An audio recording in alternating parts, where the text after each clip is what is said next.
Speaking of dedication, right? Football is not easy. You've got to be dedicated. You've got to be disciplined. It's going to be hard. You're going to have to go through some of some rough patches in football. You have to get knocked down, got to get back up, all of that kind of stuff, right? Through the course of your career as a coach, as a strength coach, being on the field, being in the middle of battle with all these guys, I'm sure you've gone through some of the stretches, similar stretches to what's kind of happening right now on the field, right? Like defensively, we've talked about this on the show a lot. Defensively, a lot of the effort and the want to and some of the stuff happens because of just pure determination and effort. Like you can mess up on your assignment, but if you're going 100 miles an hour and you're going full speed, you can kind of make up for some of those things, right? In situations that you're seeing that happened last week where you're giving up a bunch of yards and you just things seem to be a little bit discombobulated on the defensive side, how have you in the past rectified that, fixed that, remedied that? Yeah. Well, first of all, and anybody that knows me, that has worked for me, knows that I'm a big, procedural person. Like, I always really tried hard to have procedures and systems and rules in place to prevent these types of things from ever happening. So that's the first thing. You know, there's so much data and analytics now, and college teams practice a lot more, and that's a little side note. We'll talk about that in a second. But there's a lot more practice that goes on now too. So the key, in my opinion, and this is the way I operated, is to have systems in place, and everyone in my department, you had a responsibility and you followed that to the T. That's because you want to eliminate those issues before they ever become a problem. So that's number one, and big procedural guy. So when you do have a breakdown, well, let me back up. Let me say this. This is what I wanted to say. There's more practice now, and I think this was an issue with us in 2020 and 2021 because the rules have changed a lot now. So you used to not be able to practice at all, really. Right. Players could have player-led 7-on-7s. Right. And I remember, this is no kidding. So I've kept a copy. I'm a big journaler, and if you journal a lot, you can prevent these issues from happening also. One of my mentors says you can have 20 years worth of experience once in your life and it lasts a lifetime, or you can keep having that same experience over and over and over again. The choice is yours. And he was from the country. He would say, how many times do you have to be slapped upside the head with a dead squirrel to understand that you're making mistakes? All right, great guy, Johnny Parker, longtime NFL strength coach. So great man. I can tell you, I've never been slapped aside the head with a dead squirrel in my life. Yeah, but he was. It only take me one time. I can tell you that right now. I think and Coach Parker, I'll probably get this wrong, but he's from like Pearl, Mississippi, or somewhere. Great man, great strength coach. So nowadays, teams practice all the time. Okay. And you don't have any pads on, you don't have helmets on. And I really think that this is a serious issue. It's like taking BP all the time without seeing live pitches and then going right into a game and expecting to be able to hit a 100-mile-an-hour fastball. Right. That ball's coming at you now. Yeah. Or fielding ground balls, just from going out there every day and flipping it around and, doing PFPs and, flipping it around and never seeing live hitting and making live plays. Well, in football, if you go out and let me back up to Peyton now.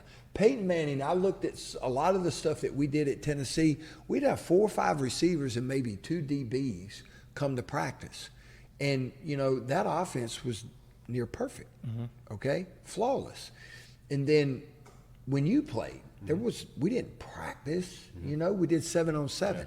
So nowadays, teams are able to go out and practice, and I mean, it's full go. I mean, it's team, and the balls are flying around, and it's the only difference in what you're able to do now, beginning in January all the way to August. The only difference in that in training camp is you don't have pads on. So I think because there's a lot of tagging off. So if Jared catches the ball, he's playing wide receiver, the defensive back just comes and like they play patty cake. Offensive and defensive linemen are playing patty cake. And I think it gives you an unrealistic, and especially if you do a lot of it, right, it gives you an unrealistic expectation of what your effort and what your technique is. So mistakes that occur in the game, they're either technical, tactical, perceptual. Okay, I can't even see what's going on. Physical, I'm not fast enough, I'm not strong enough, I'm not flexible enough, or I'm just not athletic enough. And then last, they're effort-based. And when you're out there practicing as much as college teams do now, I think, again, it's an unrealistic picture of what happens in the game. And then you go into training camp and it's 3 weeks, and then you're at week 0, and then you have to play the game. So I think that's where some of these issues come from, okay? And it happens slowly over time, and unless you have these, and I'm going to use the word rigid because people that know me and my coaching style and my program, it was a little rigid at times. But you got to have these systemic processes that are rigid in how you apply the methods so that these things don't sneak up on you. And they happen. It's just like, the Grand Canyon started with a drip of water, and then over time, you have the Grand Canyon. And it only takes a little bit to erode techniques. So first thing you do, I think, and this is what we would do, like a procedure like for weight gain. All right, so so he knows the first thing that when you came in the weight room, number one, you had to be dressed right, okay? Number two, you had to weigh in. And if you didn't weigh in, you didn't work out that day. So we check roll. When he says dress right, too, he legit means dress right. Oh, no. Don't show up with half the outfit in your hand or you're going home. Right. Show up with it on. Right? Yeah. Because you'd be surprised at how many people do that. Yeah, walk in with their shoes in their hand, no socks on, shirt over the top of their head. 2 minutes before you're supposed to start. 2 minutes before you're supposed to start. You don't even have your clothes on. Where's your brain? Seriously. How committed are you to what we're fixing to do if you don't even have your clothes on yet? Like, what have you been doing for the and so be on time, So, and then you weigh in. So we automatically targeted, we would know, because guys can gain weight, especially an offensive lineman, can gain 3 pounds a day if unchecked. So if I weigh a guy on Monday and I don't weigh him till Wednesday, that kid's gained 9 pounds. In a week's time, he'll gain 15 pounds if they go unchecked. It's that simple. So then if a guy's overweight, then you immediately, there's a system then that would kick in. He's got extra this or extra that, and then we're going to go watch what he eats, or there's someone that is responsible nowadays with nutritionists, and then you got to make sure that they're watching player X to make sure he's not overeating and consuming the right things. So those are kind of the systematic processes that you put in place. So when one of those things go bad, the first you have to recognize it. Yeah. And then you can't stick in your head in the sand and think that it's going to go away like a bad cold, because they don't. And so then, when you see the issue, you confront it with the staff. Because you coach them up on the sidelines, you coach them up. Half times are chaotic at the very least, because everything happens so quick. I think that's what some people forget. Like, they think, oh, you're going to go in halftime, you're going to make these adjustments. Yeah, adjustments are there, but you have 20 minutes. Yeah. Like no, you have 15. 15 minutes. And you don't have individual rooms either. Right. So it's 5 different voices to 5 different groups of people. The adjustments have to be quick and right. Yeah, but plus you don't even have 15 minutes because the first thing because you're telling everybody to hydrate, the 2 days in advance. So the first thing that everybody does at halftime is everybody runs to the bathroom. Yeah. Everybody takes a leak. Then 90% of the guys, and then my staff and the nutrition staff and the sports medicine staff, we're handing out fluids, we're handing out food. You're doing all of that. And then the coaches, this is no kidding.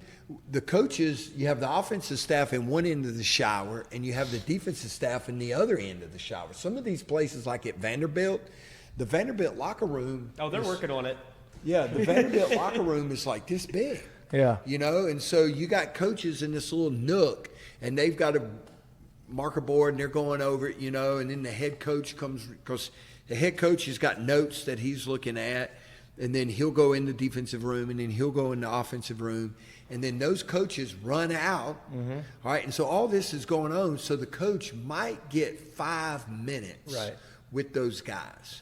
All right, and remember, it's technical, tactical, perceptual. The guy knows, but he just can't see what's going on. It's happening so quick, or he can't process it quick enough. And then it's physical. It's way too late if it's physical. Yeah. It's over. It's over. And then effort, right? Effort, and sometimes you can correct that. And then a lot of times some of this stuff, like I remember listening to the Saints head coach on Sunday after the game. I was, working in the yard and I'm listening to the radio in my shed. And he's talking, he kept saying, they kept asking these questions. And he said, wait until I look at the film.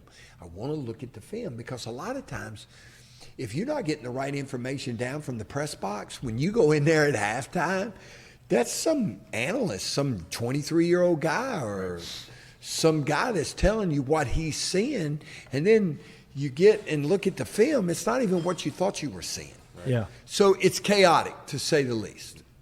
Right? Yeah, right. No, there's a lot going on, especially at halftime in situations where it's, like you said, you only got 5 minutes, but, think of pregame, right, where you're sitting in a situation in pregame and everyone's got their own headphones in. Yeah. Everyone's locked into what's been going on for the past week about this situation that you're about to get into. Well, now we're trying to change up and correct things in a 5-minute span where nobody's got headphones on. There's 3 more groups talking. It's all loud. People are screaming out there. You're worried about the play you just missed or with the play you just made.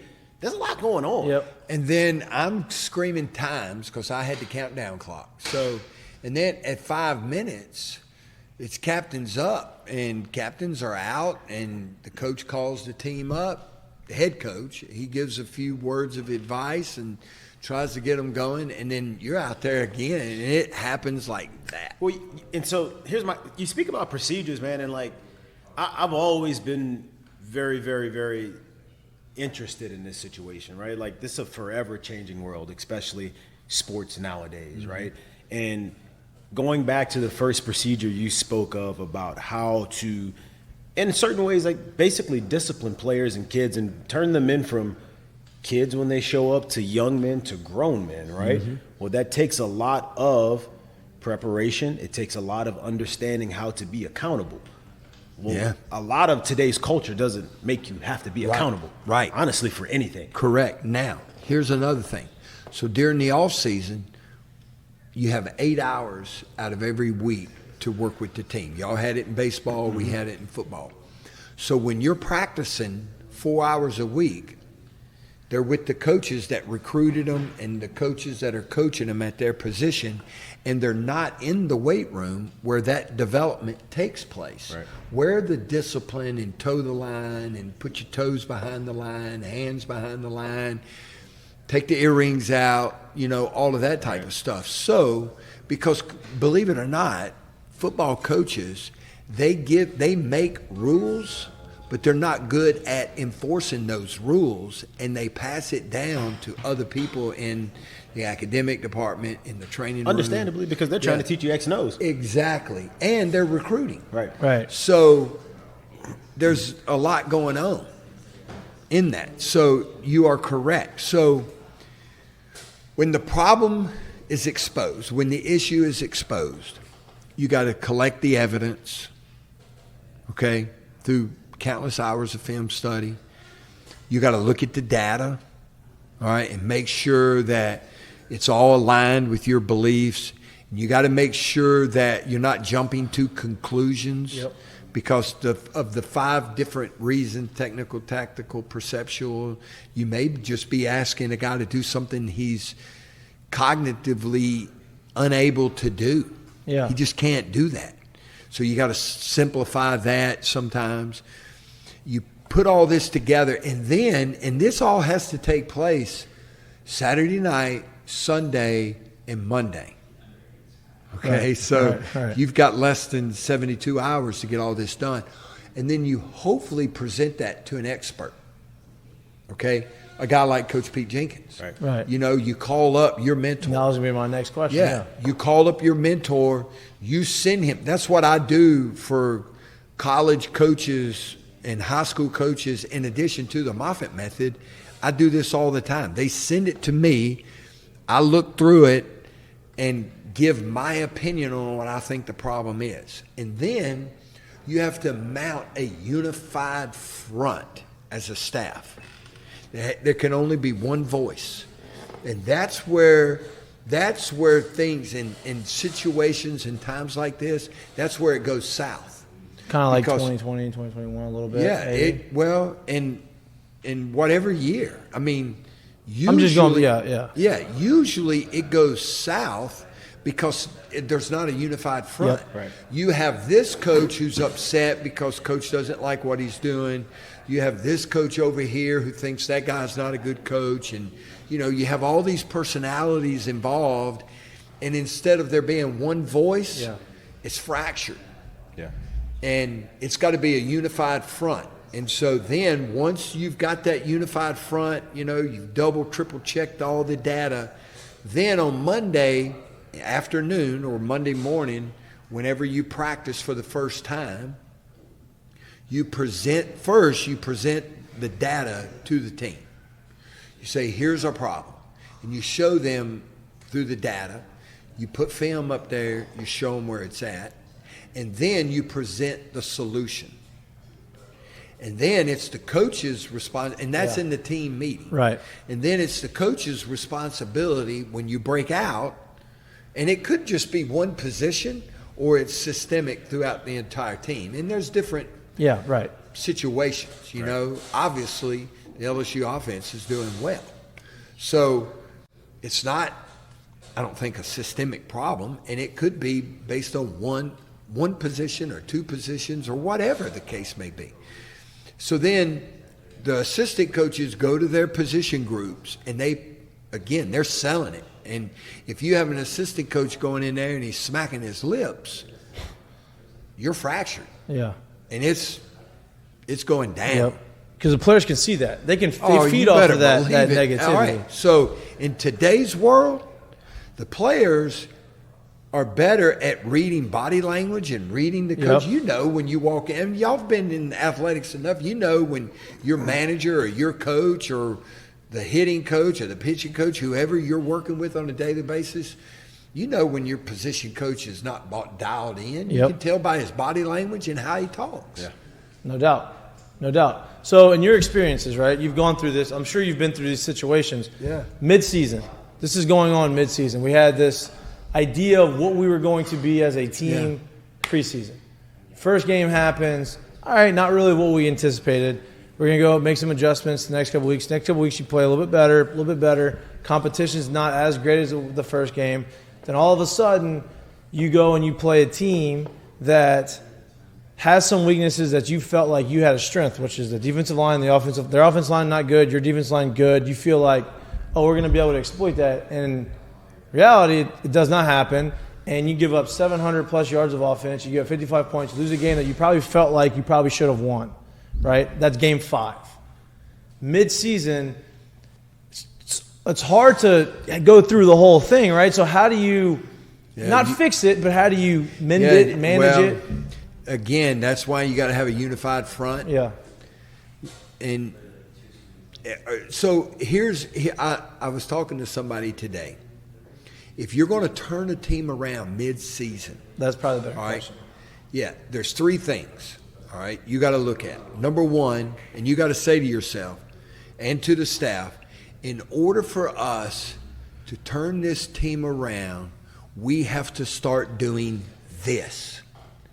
And it might be 1 or 2 things. Hopefully it's not this. Yeah. Or it's not turning around. No. It's not going to turn around. And then the next one is, for us to turn this team around, we have to stop doing this. And then the last one, for us to turn this team around mid-season, we must continue to do this. And you take those 3 things and you drive it home. So as a strength staff, we would say we're going to plow right through this. And then when we come out the other side, hopefully we're on the winning side of it. Right. And you just, like for us, like our end season was summer training. And then nowadays you're throwing all these recruiting visits that are, that pop in. And so we had so many recruits, now in May, that they were bringing them in, and then one day they had these guys walk through, and when they left, I asked one of the guys, I said, "Who was that?" And they were, "We don't know. They just showed up." I was like, "What?" I said, "You brought these guys that you don't know who they are, and our team is training, and I just spent 30 minutes talking to them? Are you kidding?" So we broke it down. There was apps, all right, apps and drinks, and then a meal with dessert. That's how. So they'd come in, they said, "Coach, give them the apps," and so, we're eating some finger food, it's quick and they're out, see you. All right. So, and then you have camps that are coming, and we're training our team to play for the season. So the coaches, my assistants would come to me and say, "Coach, how are we going to do this? How are we going to do that? How are we going to do this?" I said, "Guys, we're going to plow right through it. That's all we can do. Just, we got our systems in place. When this happens, you're doing this, you're doing this, you're doing this, you're doing that. Let's plow right through it. High five each other, drink another cup of coffee, whatever kind of energy drink you got to have, my high, and let's go." So it's tough. So and I'm gonna say this without you've been in it, you've coached college football. You don't know what's going on. You're not in the locker room. You're not in the weight room. You don't see this, but you're watching it as a fan on TV right now, right? Just like we are. Huge fan. Right? Just like us. And so you're watching it and you're seeing it. So those 3 things. We need to keep doing this. We need to start doing this. We need to stop doing this. And we need to keep doing this. Those 3 things that you just mentioned. Looking at it from afar, what are those 3 things moving forward? From afar, it doesn't have to be in depth, you know what I mean? Well, all right. So I think some of it, and all right, so your mistakes are technical, tactical, perceptual, physical, Right. and then effort. Effort. So I think, effort, all right, so for instance, nowadays they can tell who's looking at film, how, because it's all on your iPad. How hard you're running. Everything. Every time, when I was there, we tracked everything. Every time they wiggled, we tracked it. I'm not kidding. We tracked everything. Hey, what's you doing at 2:30 in the morning? No, well, you get this I was just joking. I tried that. I tried that too. But, so, like polar watches, smart watches. Yeah. I tried. So I think it's a combination of those 5 things. Yeah. Obviously, technique, so even when I was the head strength coach, when I was at the games, I watched the offensive line. I never watched. I'm sorry. You don't have to be sorry to me, because I don't think you understand how many times I've told people, "Hey, rewind that. See that guy in the purple jacket on the sideline? Watch him right now. Don't watch the play. Watch him." So You know, I knew what you were looking at. I was a fan, man. Like, I was down there. My number one, the only thing I cared about was making sure we didn't get a penalty for somebody going on the field. Or really, it wasn't stepping on the field. The only time you ever got a penalty is when the official ran into somebody on the sideline. Right. You know, that white area, the officials area. You have the officials area, you have the coach's box, then you have the player's box. So that was my number one thing right there, is to make sure Game day. Yeah. And then during the game, I was just watching to see who pancaked somebody. And then I watched the offensive line. You know, I played it, I coached it, and I love it. So I watched the offensive line. I didn't pay any attention to anything else. And when I watch the games now, I'm looking at Will Campbell and Emery and Charles Turner and unfortunately, I don't even know the other two guys' names. That's how much attention. Frazier, and then Dellinger. And Dellinger. Oh, yeah. You should know him. Yeah.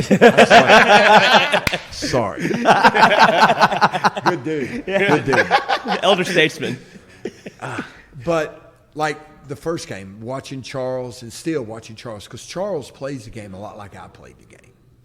You know, so I like watching Charles play the game. So I can't say a lot about where the issues are, but obviously some of them, or they wouldn't be bringing Coach Jenkins in if they didn't think technical and tactical. Right. Yeah.